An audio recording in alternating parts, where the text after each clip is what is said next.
The digital side is something, not so much that we all don't recognize it, but are we acting like that? Is there a way that you can create proof points, whether it's because you understand the experience and the relationship factors, the whole process, or because you are on cutting edge? The gap is depending on where you want to go. What role do you need to demonstrate something? And I think here it's the acceptance that digital is here to stay. There's a lot of conversation, is automation good, bad, or ugly? All of the above. Right? Maybe you have an experience that has been positive. Has your job been affected? Is it something you want to go to? The point here is that technology, no matter what the definition is, as was talked about at the panel, digital is inherent in every job, every business process, and if not today, guaranteed it will be tomorrow. Where does that create an impact to the region? As was discussed in this most recent book released on fulfillment, the impact of Amazon on the winners and losers of the Amazon buildings and jobs and where they go. But that's one initiative. Is there something any of you think about, how does this region fight for those jobs? How do we get our piece of the pie? Do we care? Do we want a different kind of job, being one of the life sciences centers around? Think of how prominent this area has been in the COVID area. Maybe part of the story is we don't know that story. The average person isn't aware of the number of startups, the number of healthcare in our strengths for this region. But there will also be an impact to business and government individually, to the individual opportunities for businesses, including startups, including your own personal venture. Maybe you're at that juncture of going, I just don't fit. I don't want to fit into another organization. Is there room for my small business that I just always want to stay small? That's the flexibility I want. Is there a work opportunity that you want to target? I want to be part of a company. I want to be part of the government. How do you get there? And what's that digital impact to this racing from behind and the time you need to do skills development of any kind? Let's imagine your pursuit is of a trade. You know, all of a sudden you realize, as I heard someone say in a training session the other day, I don't know what's wrong with me. I just paid my plumber $300 for a visit. Where did I go wrong getting a master's? You know, so, and apprenticeships. There are now plenty more. There's over 600,000 registered apprenticeships. The majority of them are in the construction trade. Maybe that's good for you. Maybe that's not so good for you. Maybe we need more of the other kind. Kate, I'm going to check in with you and see if we have anyone sharing our conversation. Yes, Tracy put in the chat that one of the issues she sees with women pre-COVID was not taking the time to upskill. Even when their employer would pay for them to go to a conference or seminar, they would not take the time. So, Tracy, good comment. And if we, you know what, let's just go with it. Since it's been brought up, let's talk about upskilling. Over 50%, according to the World Economic Forum, of employees are expected to have to upskill in some way. And Tracy, your comment about taking the time and whatever was actually studied in a number of ways. And there's an organization called LearnIn, which is by the way, from a person, David Blake, that's done multiple startups. But they did some research on those organizations that were the most successful. And one of the most successful was a large telco. And what they found is that there are 4 factors that are important. And this is important for us individually as well as institutions. So the underlying question underneath here is, how does this help you think about what to look for in an organization, where we should raise our voice in the area to advocate, you know, for employers in this area? But this is their findings, that the point about the time is they may have been given the time, but how do you juggle that with not? This one study, they were not given the time. And part of the problem was only the high users were male, married, with spouses that took care of everything else. And so it actually broadened the gap. Time alone is the single largest driver. To your point, Tracy, where is the support? And the support needs to be in finances so that it's found there's lots of tuition programs. Some of them, most of them are reimbursements. If someone doesn't have the cash in their checking account to get started, how is that equitable? Can you only use it for a course? What if you could use it for childcare costs, for any kind of caretaker cost? So, because you can't do two things at once, but you're going to make an investment, you're going to take that break, but you got to find help. All right, so how do you let that money be used for the things that you need to get to your end goal? You see some of the other things highlighted in yellow. The alignment is also an interesting factor, because are you going to make your bet and your investment in the right areas? Certainly do things you love. But if you're driven to make this pivot because you have real economic realities in sustaining yourself, anyone else dependent on your income, you want to be right. You want to be in the right track here. There's a lot of conversation that I've heard recently on some other webinars of people talking about how do we get individuals doing a better job of identifying capabilities. So it's not just a resume and whatever, but how do you do that, right? How do we collect this regionally so that everyone can take an eyeball at it and going, you know what, I know what they're saying, but I love what's happening in data scientists. I love what's happening in healthcare. And I'm okay if I go that direction. There's still opportunities. Kate, anyone chiming in there? Or by the way, this is live, so anyone that would like to put their voice in here, please do so. Tracy also asked a question in relation to when we were talking about finances. She asked, so why are women not asking their spouses?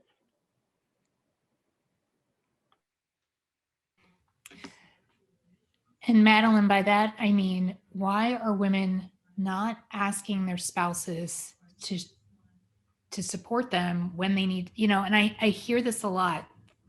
Oh, I don't want to bother them. It doesn't work. All of these, it's like they're excuses. Right. So let's take that from a solution standpoint. We were coming back out of this group. First of all, we know Tracy's heard this from others. I'm seeing it both from research and a lot of engagement I have with different groups. From this group, is that something to tackle? Is that something where part of the support should be coaches? Should be how do I get to the point to be able to have that conversation? Mentors are one thing in really being focused on role and position, and job pivots are not something to go it alone. They're just not. You need perspective on the marketplace. You want intel on a job. So even if you spent time on building out your LinkedIn network or whatever, that would be a step towards your path that will become invaluable. And one of the lessons I've learned is by making your requests of people very specific, even if you just don't know which direction you're going in, people usually will respond and will help. If you lay your world and your life in front of them, they don't know where to help you. So we see a hand here. Kate, let's invite someone in. Gwen Ross has her hand raised. Good. Hey, Gwen. Hi, thank you. And thank you for the conversation. I think what I was hoping to get out of this was more around, we heard earlier that a lot of the jobs that have been lost during COVID have been predominantly held by women, that more automation jobs may be held by women that are going away. So how can we help support to pivot them back into the workforce, getting any training or upskilling or anything that they may need, and that support to get them re-engaged? We are going to hopefully get to a time soon where schools will be in every day, childcare facilities will be open, but we will have millions and millions of women out there who have been disengaged. And I think now is a great time to talk about that pivot and pivoting them back into the workforce, and not just into the workforce, but into meaningful career paths.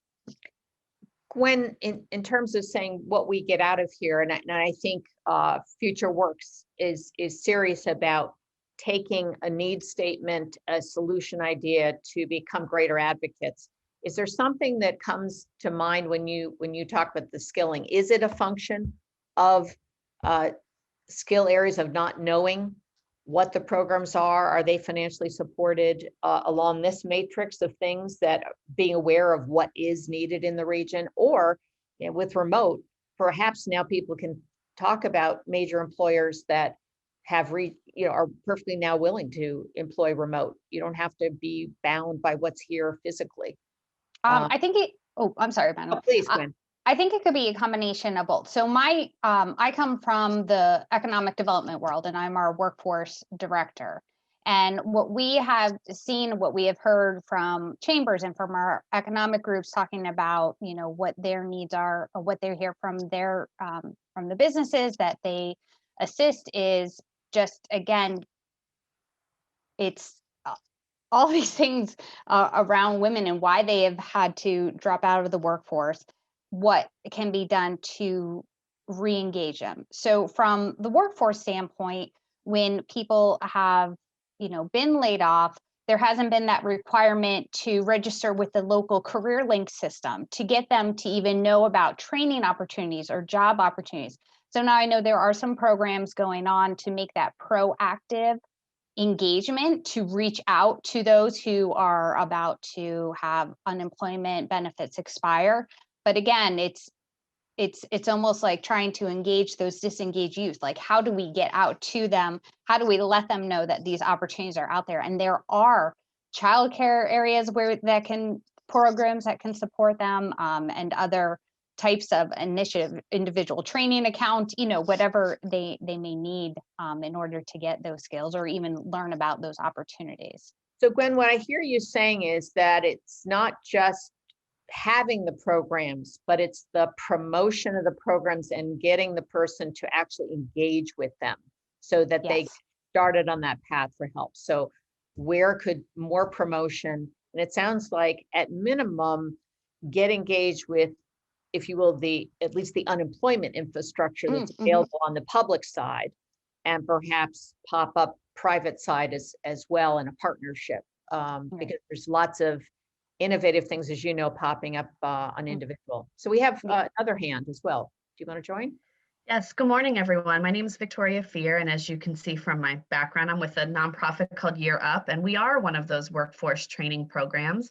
And when I first started at Year Up, our executive director thought that there would be students just lined up out the door, because we pay our students to participate in our training and then match them with the corporate internship opportunity, provide employment placement support. And once they graduate from the program, it's really a lifelong membership in our alumni community.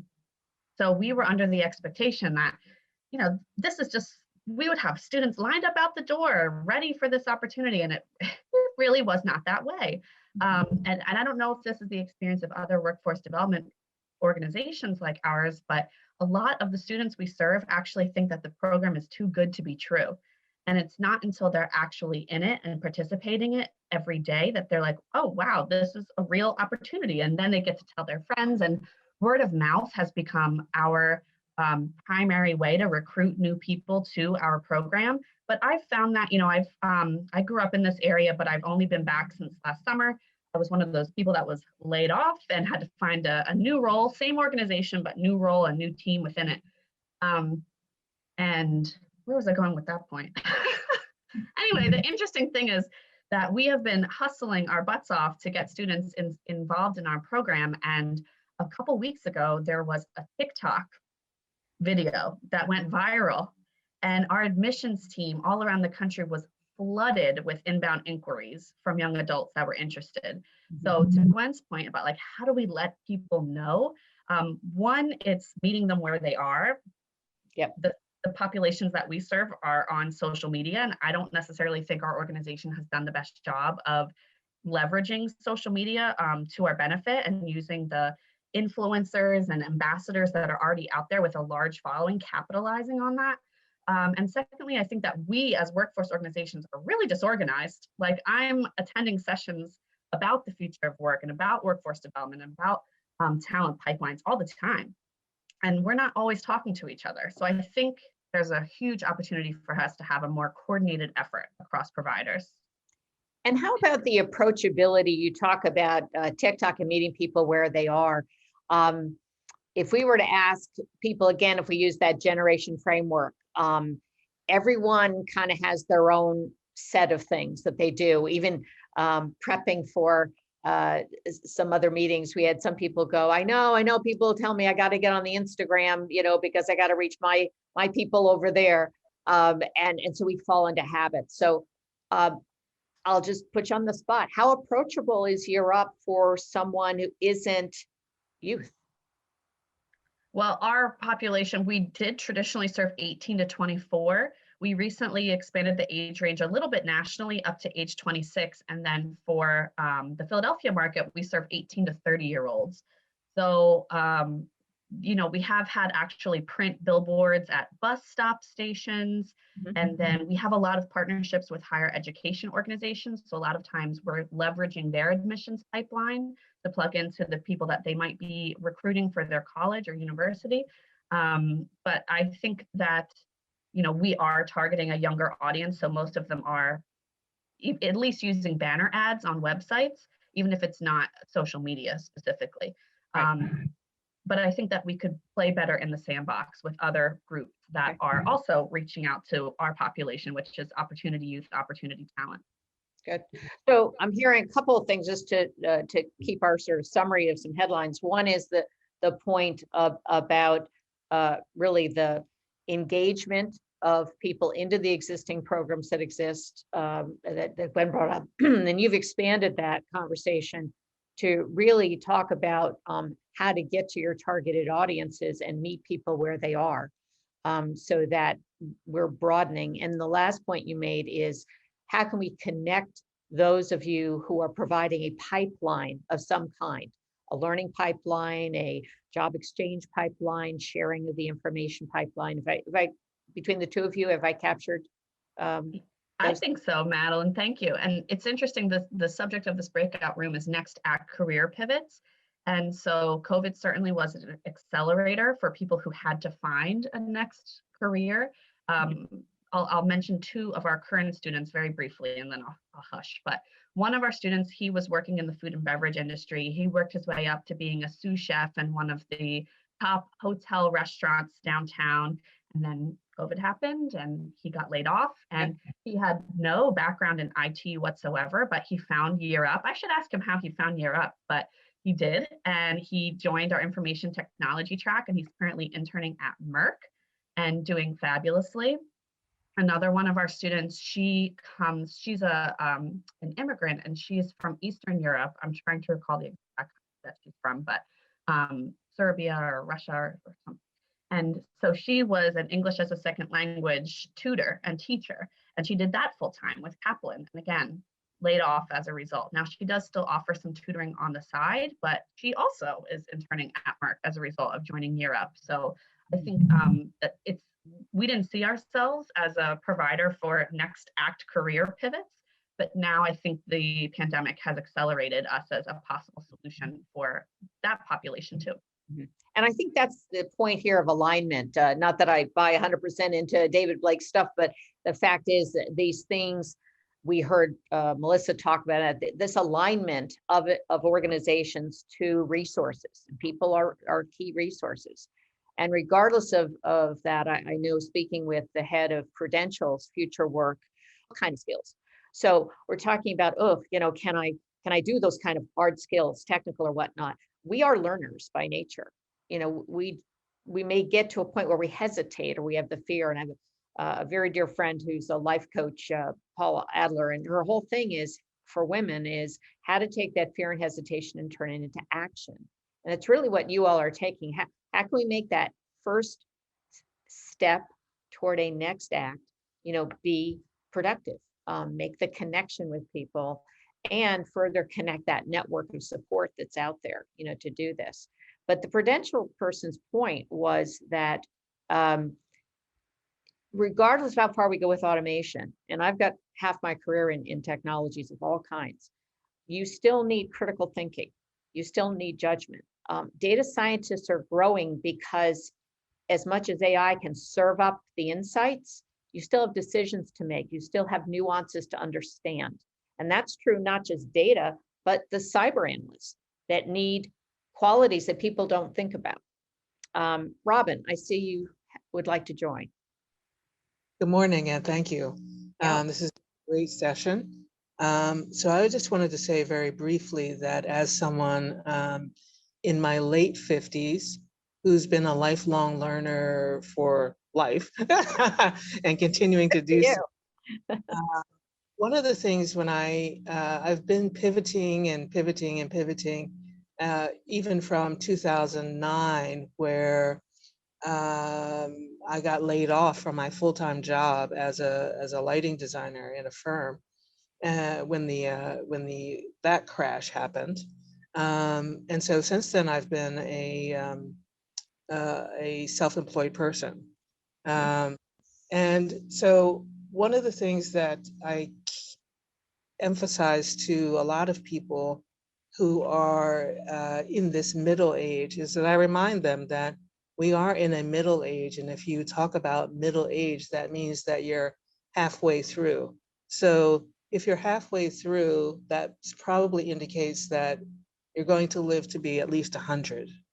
And so use this time as, returning to a sort of a do-over, meaning that it's starting life again. So act like you were when you're 20. And what was it that you were when you were 20 that you wanted to do, or when you were younger that you wanted to do? And now's the time to say, you know what? I always wanted to be a blank. And so Robin, I'm going to interrupt you there and say, you chose self-employment. And rather than ask you, how's it going? I'm going to ask you, since you've been in it, what have you learned along the way as that lifelong learner that you think, hey, if more people knew this about self-employment, it would make it a viable path for people to consider, maybe not so scary, not so fearful or hesitating? I didn't choose it necessarily, but just because of finding less work in the industry, and then also less work finding that, and I didn't realize it, but being an older person, that I was not being hired. I mean, I had a magnificent resume. So what would I say is, ask me your question again. What have you learned that we could share out for people thinking about or saying, what if I'm stuck like Robin and have to do it? Well, I would say just ways to make that a better option. Keep pushing forward. The key is to be a sponge for knowledge. Keep moving forward. Keep networking. Keep, getting up in the morning and making your plan, having a plan.